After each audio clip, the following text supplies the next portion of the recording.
Pak, menarik nih Pak, ada program Satu Nagari, Satu Pekerja Renta nih Pak. Ini apa upaya kita agar program ini bisa berhasil nih Pak?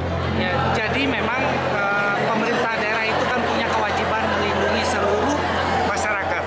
Nah, terkait dengan ketenaga kerjaan, di sini itu ada lebih kurang 30 ribuan pekerja informal kita.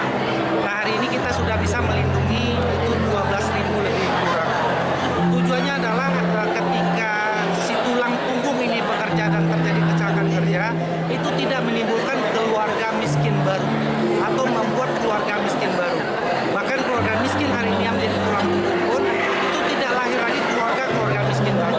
Nah, program ini kami ambil ini bentuk kolaborasi dengan BPJS Ketenagakerjaan atau BP Jam Sostek untuk bisa melindungi masyarakat Sijunjung di sektor informal yang tidak tersentuh oleh program-program pemerintah daerah karena memang tidak didanai oleh gajinya dari pemerintah daerah. Pak, tadi informasinya ada nagari yang mengakomodir Pak. Itu informasinya seperti apa? Ya, jadi selama ini program ini kan terpusat di pemerintah daerah di kabupaten. Nah, ada kolaborasi dengan anggota DPRD. Hari ini kepala desa atau wali nagari ini mereka sudah bisa memilih 100 pekerja informal yang mereka rasa ini menjadi prioritas untuk diberikan. Kalau selama ini datanya itu kan dikelola oleh kabupaten dan kerjasama dengan Bapak Ibu anggota DPRD. Tentu di DPRD pun konstituen mereka yang akan mereka prioritaskan. Tapi dengan program inovasi hari ini, di satu desa atau nagari kita, itu sudah menjamin tambahan 100 tenaga informal lagi yang bisa mereka berikan. Dan prioritasnya itu boleh desa atau nagari itu yang memilih siapa yang akan diberikan jaminan sosial ketenagakerjaan. Ya. Terima kasih. Tambah lagi atau ini stop sampai sebelumnya? Insya Allah ini karena ini program andalan dari Kabupaten Sijunjung, tentu ke depan akan semakin banyak lagi tenaga informal yang akan kita jaminkan untuk dijamin kepesertaan. Berarti pemerintah daerah tidak membatasi berapa jumlahnya akan sampai tahun sekian harus membatasi?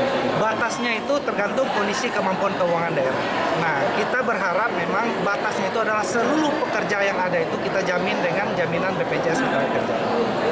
Kalau sedikit sampai sejauh ini sudah berapa tahun program ini jalan, berapa APBD yang dikerahkan di Sijunjung untuk bisa mengakomodir pekerjaan informal?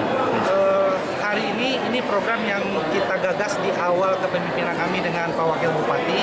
Nah, program ini lebih kurang itu lebih dari hampir ya sekitar 2 miliar sudah kita berikan untuk pembayaran jaminan ketenagakerjaan di masyarakat Kabupaten Sijunjung.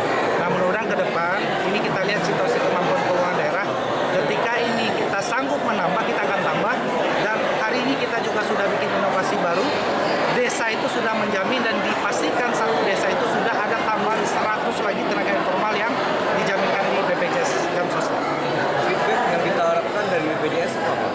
Iya, kita sudah lihat beberapa pekerja yang bahkan komitmen dari BPJS sendiri pun 2 hari saja terdaftar, ternyata memang terjadi kecelakaan dan meninggal, itu sudah diberikan jaminan santunan 42 juta. Ketika santunan ini ternyata di jam kerja dia mengalami kecelakaan kerja, itu 2 anaknya dijamin beasiswa sampai dengan lebih dari 170 jutaan yang kita tahu. Kami bersama Dokter Pak Maulana, Kepala Cabang Solo, itu merealisasikan itu paling lama 3 hari setelah meninggal itu uang sudah masuk ke rekening ahli waris. Jadi tidak menunggu verifikasi dan lain sebagainya. Sepanjang dia terdaftar, bahkan hari ini terdaftar pun ternyata hari ini meninggal, itu komitmen dari BPJS Ketenagakerjaan pun melalui Pak Zainuddin itu langsung dibayarkan tanpa menunggu.